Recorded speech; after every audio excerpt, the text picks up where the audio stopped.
ప్రభువునందు ప్రియ దేవుని బిడ్డలారా, నేటి వాక్య ధ్యానము నిమిత్తము the God of the Bible అనే శీర్షికలో సంఖ్యాకాండము నుండి దేవుని వాక్యాన్ని మనం ధ్యానించబోతున్నాం.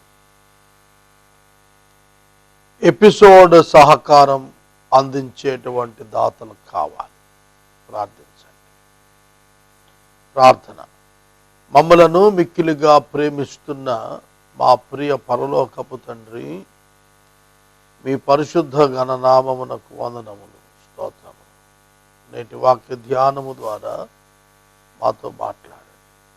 మా రక్షక, ఈ కార్యక్రమానికి ఆర్థిక సహకారం కావాలి, కృప చూపండి ప్రభు. ప్రతి అవసరము మీ మహిమ ఐశ్వర్యము నుండి తీర్చండి. యేసు నామమున అడుగుచున్నాము తండ్రి, ఆమేన్. ప్రియమైన దేవుని బిడ్డలారా, సంఖ్యాకాండము 22వ అధ్యాయము మీ ఎదుట ఉంచుకోనండి. బెయోరు కుమారుడైన బిలాము, సిప్పోరు కుమారుడైన బాలాకు సిప్పోరు కుమారుడు. అతడు బెయోరు కుమారుడైన బిలామును పిలిచాడు. పిలిచి, ఇజ్రాయేలు జనాంగము యెరికోకు ఎదురుగా ఉన్న యోర్దాను తీరమున ఉన్న మోయాబు మైదానాల్లో దిగారు. వారిని చూచినప్పుడు మోయాబీయులు మిక్కిలి భయపడ్డారు. కాబట్టి జంకి ఉన్నారు గనుక వారిని శపించున్నట్లు నీవు నా యొద్దకు రావాలని కబురు చేస్తున్నాడు. బిలాము ప్రవక్త. బిలాము పట్ల నాటి ప్రజల అభిప్రాయం, శపిస్తే అతడు శపించబడతారని, అతడు దీవిస్తే దీవించబడతారని. అతడు యెహోవా చేతనే ప్రవచనాలు చెబుతున్నాడు. ఆ దినాల్లో యెహోవా చేత వాడబడుతున్నటువంటి ప్రవక్తే. అయినప్పటికీ కూడాను అతడు తనకున్నటువంటి ఆ ప్రత్యక్షతతో కూడిన వరం చేత పాపులర్ అయ్యాడు. బాలాకు వచ్చి కబురు చేస్తున్నాడు, అయ్యా, ఇజ్రాయేలీయులను భూతలమును కప్పినట్లుగా వారు వస్తున్నారు, నా నిమిత్తం వారిని శపించు అని అడుగుతానికి మనుషులు పంపాడు. ఆ అధికారులతో యెహోవా నాకు సెలవీయనని చెప్పాడు, వెళ్ళిపోండని బిలాము చెప్పాడు. ఇంకా శ్రేష్టమైన మనుషులను పంపి ఇంకా గొప్ప ఫైనాన్షియల్ ఆఫర్ ఇచ్చాడు. నీకు బహుఘనత కలుగు చేస్తాను, నీకు వెండి బంగారాలు ఇస్తాను, కనుక నీవు మరలా ఏమి చేయవలనగా వారిని శపించ బయలుదేరమన్నాడు. బిలాము ఆశ కలిగింది. మరలా నేను యెహోవా సన్నిధిని మొరపెడతానన్నాడు. ఆ రాత్రి ప్రభు అతనితో మాట్లాడి వెళ్ళమన్నాడు. అయితే ఒక కండిషన్ ఏమిటంటే, నేను చెప్పింది చెప్పాలి, నీ ఇష్టం వచ్చినట్టు మాట్లాడువాడు. దాంతో అతను బయలుదేరి వెళ్ళాడు. అతడు వెళుతూ ఉండగానే దేవుని దూత అతని యొక్క గాడిద, ప్రయాణం చేస్తూ వెళుతున్న గాడిదని ఎదురుగా నిలిచినప్పుడు ఆ గాడిద తప్పుకున్నప్పుడు అతని బిలాము యొక్క కాలు గోడకు నొక్కుకుపోయి గాడిదను కొట్టాడు. దేవుడు గాడిదకు మానవ స్వరాన్ని ఇచ్చాడు. గార్ధవం మానవ స్వరంలో మాట్లాడు. నీవేళ నన్ను ముమ్మారు కొట్టితివి, నేను నిన్నేమి చేసి తిని అని అడుగుతున్నాను. అందుకు బిలాం అన్నాడు, నీవు నా మీద తిరగబడ్డావు, నా చేత ఖడ్గంటి నిన్ను చంపేసేవాడిని. నేను నీ దాననైనది మొదలుకొని ఎక్కుచున్న గాడిదని కానా, నేను ఎప్పుడైనా నీకు ఇట్లా చేశానా అని అడిగింది. ఈ సంభాషణ చూడండి. గాడిదకు దేవుడు మానవ స్వరం ఇచ్చాడు. Wonderful God. దేవునికి అసాధ్యమైంది ఏది లేదు. మనిషిని జంతువులాగా గడ్డి మేసేట్లు చేశాడు. దానియేలు గ్రంథంలో నెబుకద్నెజరు అనేటువంటి బబులోను రారాజు గడ్డి మేసేట్లు చేశాడు. 7 సంవత్సరాలు నెబుకద్నెజరు గడ్డి మేశాడు. గాడిదకి మానవ స్వరాన్ని ఇచ్చి మాట్లాడింపజేయగలిగిన వాడును, మనుషుని పశువు వలె గడ్డి మేయింపజేసిన వాడును కూడా బైబిల్ గ్రంథంలో ఉన్న గొప్ప దేవుడు. He is the God. He knows all the hearts of the human being. మనుషుల హృదయాలన్నీ తెలుసాయి. ఆ గాడిదతో అతడు మాట్లాడుతున్నప్పుడు యెహోవా దూత ప్రత్యక్షం అయ్యాడు. బిలాము కన్నులు ప్రభు తెరవగానే ఆ దూత ఎదురుగా నిలబడి ఖడ్గం తీసుకుని నిలబడి ఉండటం కనపడి గడగడలాడిపోయాడు. ఆ యెహోవా దూత చెప్పింది ఏమిటంటే, ఈ ముమ్మారు నీ గాడిదను నీ వేల కొట్టావు, ఇదిగో ఇక్కడి నుంచి మీరు జాగ్రత్తగా, ఇదిగో నా ఎదుట నీ నడత విపరీతమైనది గనుక నేను నీకు విరోధినై బయలుదేరి వచ్చాను. ఈ గాడిద నన్ను చూచి ఈ ముమ్మారు నా ఎదుట తొలగిపోయింది. తొలగకపోతే నిశ్చయంగా నేను నిన్ను అక్కడ చంపేశాను. ఇశ్రాయేలు జనాంగాన్ని విమోచించి దేవుడు గ్రద్ద తన రెక్కల మీద మోస్తున్నట్టుగా తెస్తున్నాడు. ఇప్పుడు ఈ మోయాబు రాజు బాలాకు బిలాము ద్వారా, బెయోరు కుమారు ద్వారా ఆ జనాంగాన్ని శపించమని దేవుని సన్నిధికి వస్తుంది. చూడండి, దేవుని కోపం రగలదా? నీవు గాడిదను కొట్టావు, నీ నడత నా ఎదుట విపరీతంగా. This is what I would like to talk to you in this night.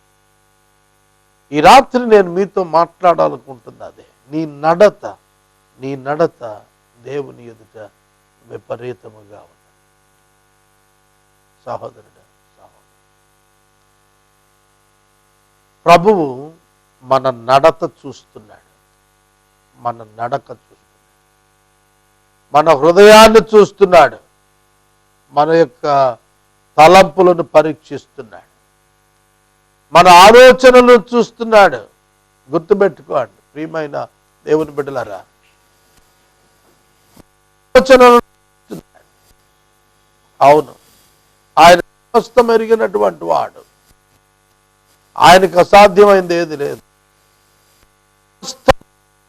అనిపిస్తోంది ఆయనకి. ఆయన దిగొచ్చాడు అతని నడకను ప్రశ్నించడానికి.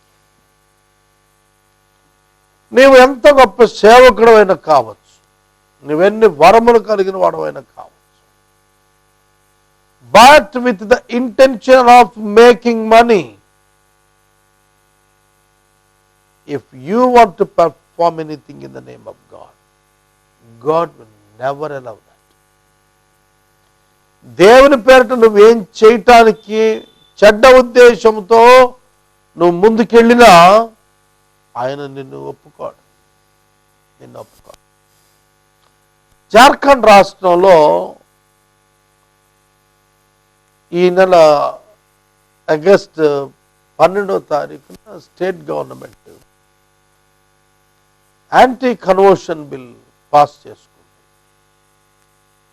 దాని మీద ఒక మాట చెబుతాను, దానిలో ఒక మాట చేర్చారు, కోయర్షన్.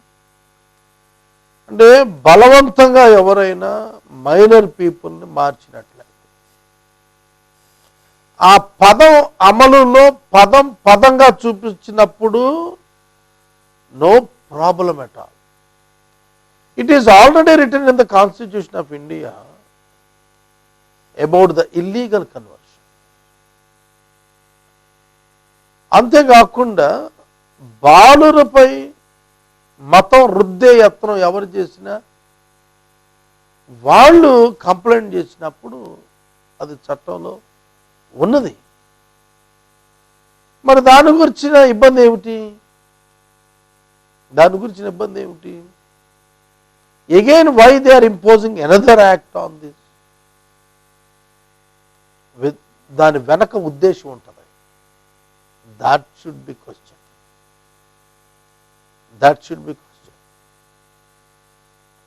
గ్రహించండి, నీ ఉద్దేశం ఏమిటి?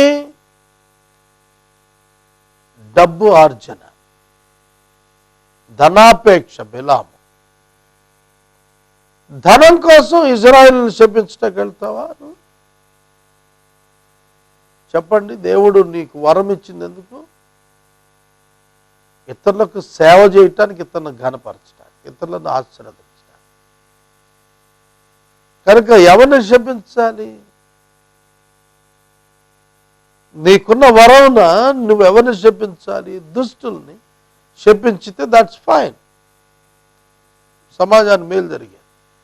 కానీ నువ్వు ఎవరికి శపించడానికి పోతున్నావు? ఇశ్రాయేలీలు శపించడానికి పోతున్నావు. బహు బాధలు పడి దేవుని చేత విమోచించబడి వస్తున్నటువంటి అమాయక జనాంగం. there is an attitude, wrong attitude behind his actions. అది దేవుడు చూస్తున్నాడు. జార్ఖండే కాదు, భారతదేశంలో ఎవడు మరొకడిని మతం మారమని చెప్పినా, ప్రలోభపరిచినా, బలవంత పెట్టినా, it is clear offence, no doubt in it. దాని కొరకున్న చట్టాన్ని పట్టుకొని చిన్నపిల్లలు సండే స్కూల్కి రావచ్చా లేదా, మందిరానికి రావచ్చా లేదా, తల్లిదండ్రులు తీసుకొస్తే తల్లిదండ్రులు జైల్లో వేద్దామా, సండే స్కూల్ టీచర్ జైల్లో చేద్దామా? Sunday school teaching, what for Sunday school teaching is for the sake of the conversion. then what would be the religious freedom in India? కనుక యాటిట్యూడ్ ఇవాళ కాదు రేపని బయటకు వస్తుంది. ఫర్దర్గా జరగబోయే ఇన్సిడెంట్స్లో ఖచ్చితంగా బయటకు వస్తుంది. ఆ యొక్క ఉన్మాద తత్వమా, లేక నిజంగా ప్రజల మీద ప్రేమ, అన్యాయాన్ని అరికట్టటమా, లేక క్రైస్తవ్యాన్ని అనగదొక్కటమా? అది ఖచ్చితంగా వెలికి వస్తుంది. They can't success, always success కాదు. Attitude is important, but it cannot be seen by the human eyes. Attitude can be displayed in the society. ఖచ్చితంగా సొసైటీలో కనిపిస్తుంది. ఇక్కడ ఇదే జరుగుతుంది. వాళ్ళు ఇజ్రాయేలు జనాంగము, వాళ్ళు జనసంఖ్య ఎక్కువ ఉన్నారు, వాళ్ళు మాకంటే బలవంతులు అవుతున్నారు, their percentage is growing day by day, it is threat for us. ఇవాళ ఏ యాంటీ కన్వర్షన్ బిల్ వచ్చినా అదే.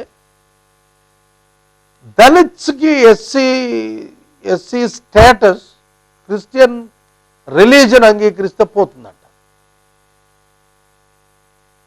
వాస్తవంగా వాళ్ళ కండిషన్స్ ఏం మారవు, అట్లాగే ఉంటారు. అటువంటిప్పుడు వాళ్ళు ఆ కన్వర్ట్ అయిన నెంబర్ చట్టం చేస్తూ ఉంటుంది గవర్నమెంట్. మేము కన్వర్ట్ అయ్యాము అని మాకు ఎస్సీ స్టేటస్ ఇవ్వడానికి అడగడానికి వాళ్ళు ఇమీడియట్గా దే లూజ్. కాబట్టి they can't give the right number to the government. వాస్తవంగా నిజంగా ప్రజలను ప్రేమించి మత స్వేచ్ఛను సరళం చేస్తూ నీ హక్కు నీకుంటుందని అనుంటే ఇవాళ అబౌవ్ 40% ఇండియన్స్ క్రిస్టియన్ అయిపోయేవాడు. కాబట్టి ఈ గేమ్ ఎప్పుడు ఉంటుంది, పొలిటికల్ ఇష్యూలో ఈ గేమ్ ఎప్పుడు ఉంటుంది? బైబిల్ చాలా స్పష్టంగా మాట్లాడింది. ఈజిప్ట్లో ఫరో కూడా అంతే. ఈజిప్ట్ దేశంలో ఫరో కూడా అట్లాగే చేశాడు. జనసంఖ్య పెరిగిపోయింది, జనసంఖ్య పెరిగిపోయినప్పుడు కంట్రోల్ చేయడానికి మగపిల్లలను చంపుతున్నాడు. అక్కడతో కూడా ఆగకపోయేటప్పటికి ఏం చేశాడు? వాళ్ళతో అధికమైన పని చేయించడం ప్రారంభించాడు, వాళ్ళని అణిచివేయటం ప్రారంభించాడు. విడుదల కొరకు వాళ్ళు ప్రయత్నించిన కొలది ఆటంకాలు సృష్టించాడు. తాను పక్క నాశనం అవుతున్నా వాళ్ళను వదలటానికి ఇష్టపడలేదు. అర్థమవుతుందా? అలాగే బబులోను తీసుకోండి. బబులోను సామ్రాజ్యాధినేత ఇజ్రాయేలులోని బెస్ట్ పీపుల్ తీసుకెళ్లి దాస్యంలో పెట్టుకున్నాడు. కనుక ఇది ప్రపంచ చరిత్రలో మనం చూస్తున్నప్పుడు దేవుని పిల్లల పైన అన్య జనాంగం యొక్క దాడి యాటిట్యూడ్, డిఫరెంట్ యాటిట్యూడ్తో బయటకు కనిపించేటువంటి ఎక్స్పోజిటరీ చట్టాలు వేరున్నాయి. అందుకే బిలాముకు ఉన్న వరాన్ని వాడుకుని బాలాకు అంటాడు, నేను డబ్బిస్తాను, వాళ్లను చెప్పించేశాను, నీ శాపం తగిలాలి, దాచిపోతాను. అందుకే దేవుడు అన్నాడు, నీ నడత నా ఎదుట విపరీతంగా ఉంది, నేను ఖడ్గం తీసుకుని దిగొచ్చాను. దేవుని పిల్లలకు వ్యతిరేకంగా ఎవరు ఏ విధానాలను వినియోగించుకొని వారి యొక్క నాశనం కొరకు యత్నం చేసినా వారి నడత దేవుని ఎదుట ఎలా ఉంటుందట? విపరీతంగా ఉండాలి.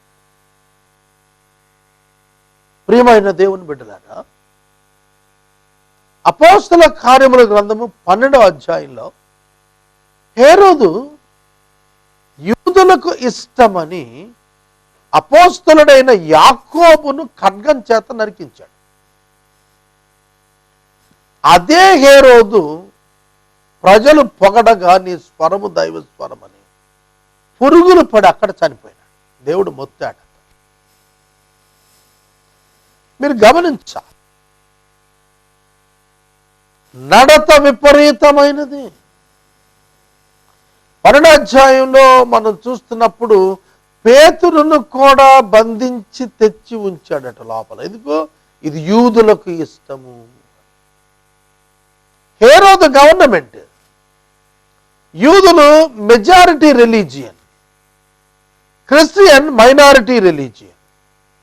To get the favour of the majority religion, the Roman government has taken the wrong decisions, wrong implementations on Christianity. అపోస్తల కార్యములు 12వ అధ్యాయంలో ఈ మాటలు రాశారు. ఖడ్గంతో చంపాడు.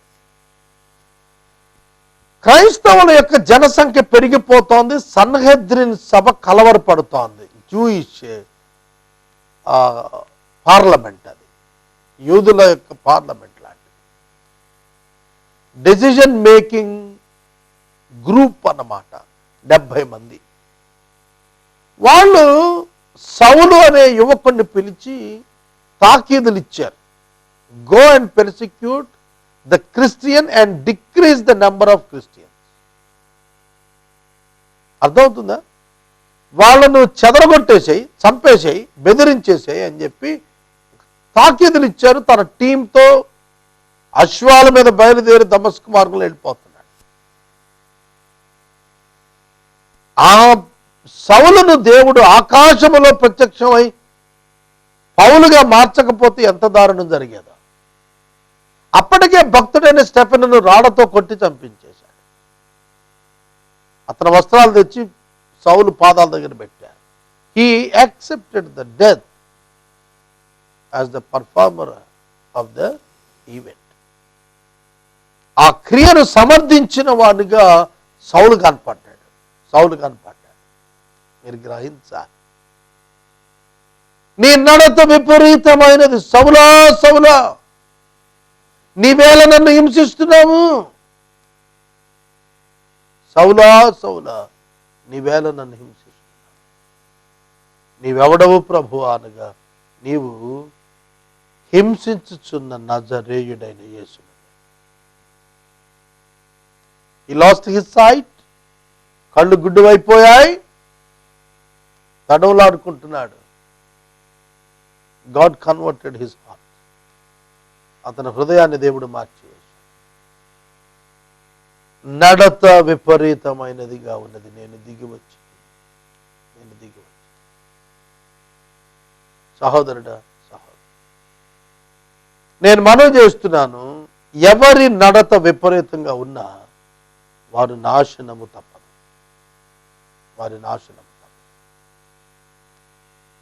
వారి చేతనే దేవుడు తన ప్రజలకు మేలు కలిగేట్టుగా చేయిస్తాడు. బిలాము వెళ్ళాడు, శపించడానికి నుంచున్నాడు. కానీ దేవుడు శాపవచనానికి బదులుగా దేవుడు అతని యొక్క జీవితంలో అతని నోట మంచి వచనాన్ని ఉంచాడు. దీవెన వచనాన్ని ఉంచాడు. దీవెన వచనము అప్పుడు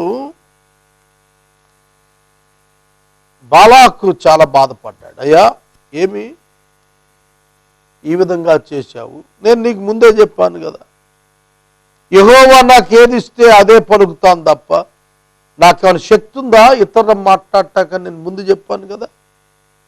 లేదయ్యా, మళ్ళీ ఇంకో చోట నుంచి ట్రై చేద్దాను. అరాము నుండి బాలాకు తూర్పు పర్వతాలను మోయాబు రాజు రప్పించి యాకోబును శపించు, ఇశ్రాయేలును భయపెట్టు అన్నప్పుడు ఏమని శపించగలను? దేవుడు శపించలేదే.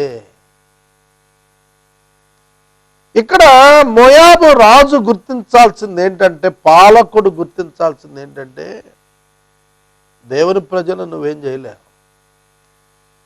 నువ్వెన్ని చట్టాలు తెచ్చినా ఏం చేయలేవు. You can't reduce the number which was elected for the heaven by God in his eternal plan. నిత్యత్వమున దేవుడు ఎందరిని సంఖ్యాపరంగా నియమించుకున్నాడో ఆ సంఖ్య నిండకుండా ఏ మానవుడు తన చట్టం చేత ఏం చేయలేడు. అర్థమవుతుందా? కనుక అదే చెబుతున్నాడు, ఏమని శపించగలను? దేవుడు శపించలేదే. ఏమని భయపెట్టగలను? దేవుడు భయపెట్టలేదే. ఇశ్రాయేలు రేణువులను ఎవరు లెక్కిస్తారు? అందులో 4వ పాలు ఎవరు లెక్క పెట్టగలరు? 1/4 ఆఫ్ ద పాపులేషన్ని కూడా ఎవడు లెక్కిస్తాడు? ఎవడికి చేత కాదు. అంత విస్తార జనం లెక్కించలేం. 25% కూడా లెక్కించలేం. అటువంటిప్పుడు 100% ఎట్లా చెప్పిస్తాం? దేవుడు భయపడలేదు, దేవుడు చెప్పించలేదు. సహోదరుడా, సహోదరి, దానితో వెంటనే బిలాము, నాకేం చేసావయ్యా? శపించటాన్ని రప్పించాను, నువ్వు దీవించేశావు. అది మళ్ళా బిలాము మొదలుపెట్టాడు, నేను దేవుని మాట చెప్పాలి కదా, దేవుడు నా నోట మాట ఉంచాడు. మళ్ళా తీసుకుని వెళ్ళి మళ్ళా శపించమని చెప్పి అడిగాడు. బాలాకు వద్దకు అతడు వెళ్ళినప్పుడు దహన బలి వద్ద నిలిచి ఉండను. మోయాబు అధికారి అతడు ఎదురు బాలాకు యెహోవా ఏమి చెప్పినాడు అడిగా. బిలాము ఉపమాన రీతిగా ఎలా చెప్పాడు. సిప్పోరు కుమారుడా బాలాకు విను, దేవుడు అబద్ధమాడుటకు ఆయన నరుడు కా, పశ్చాత్తాపడుటకు నరపుత్రుడు కాదు. ఆయన చెప్పి చేయకుంటాడా? మాట ఇచ్చి స్థాపించుకుంటాడా? ఇదిగో దీవించమని నాకు సెలవాయను, ఆయన దీవించను, దానిని మార్చలేను. క్రైస్తవులు ఎప్పుడు కూడా మొదటి నుండి కూడా నేర్చుకోవాల్సింది ఏమిటంటే, ఎవడో క్రైస్తవుని ఏం చేయలేడు. భౌతిక పరమైనటువంటి లిమిటేషన్స్ పెట్టినంత మాత్రాన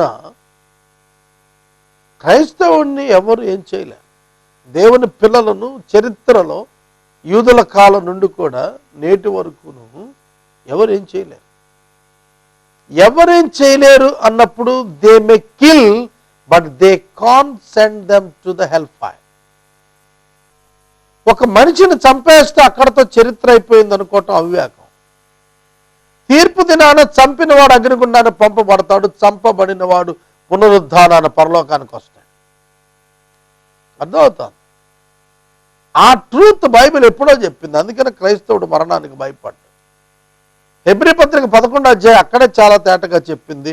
వారు ఇబ్బంది యాతన పడ్డారట, విడుదల పొందనొల్లక యాతన పడ్డారు. కొందరు రంపాలతో కోయబడ్డారు, కొందరు సింహాల చేత చంపబడ్డారు, మరి కొందరు తగలబెట్టబడ్డారు. అయినప్పటికీ కూడా they didn't turn back from their faith. విశ్వాసం నుండి వెనక్కి వెళ్ళలేరు. హిట్లర్ చాలా మంది యూదులను గ్యాస్ ఛాంబర్స్ లో పెట్టి చంపేశాడు. ఇజ్రాయెల్ దేశం ఉండకూడదు అనుకున్నాడు, ఏమైంది? ఇవాళకి ఉంది. It's God's will for them. ప్రియమైన దేవుని బిడ్డలారా, యాకోబులో ఏ దోషం లేదు, ఇశ్రాయేలు ఏ వంకరతనం లేదని దీవించడం మొదలుపెట్టి అద్భుతమైనటువంటి దీవెనలను ఇస్తూ వచ్చాడు. దేవుని ఆత్మ తన మీదకు దిగి వచ్చి ప్రవచిస్తోంది. ప్రస్తుతమున ఉన్నట్టు కాదు, ఆయనను నేను చూస్తున్నాను. పరవశంతో కన్నులు మూసుకుని మాట్లాడుతున్నాడు. God always with his people. ఇమానుయేలు దేవుడాయి. నీ నడత దేవుని ఎదుట విపరీతముగా ఉన్నది. బిలాము, నేను దిగి వచ్చానన్నాడు. The same God living today. ఇవాళ కదే దేవుడు సజీవుడుగా ఉన్నాడు. నేను ప్రార్థన చేస్తాను. The same God is living today. The same God is Jesus Christ. ప్రార్థన. మమ్మల్ని మిక్కిలిగా ప్రేమిస్తున్న మా తండ్రి, నేటి వాక్యమును విన్న ప్రజలు, యేసుక్రీస్తు ప్రభు తన ప్రజలను కాపాడుకున్నవాడును, రక్షించుకున్నవాడును, దీవించువాడునై ఉన్నాడని, వారి శత్రువుల యొక్క నడత విపరీతతను గద్దించువాడై ఉన్నాడు. మేము నేర్చుకున్నట్టుకు సహాయం చేశాం. బోధన ఎపిసోడ్ సహకారం కావాలి, సహాయం చేయండి. యేసు నామమున అడుగుచున్నాను తండ్రి. అయిన దేవుని ప్రేమ, కుమారుడిని యేసయ్య కృప, పరిశుద్ధాత్మని యొక్క అన్యోన్య సహవాసం సదాకాలం మనకు తోడైయుండును గాక.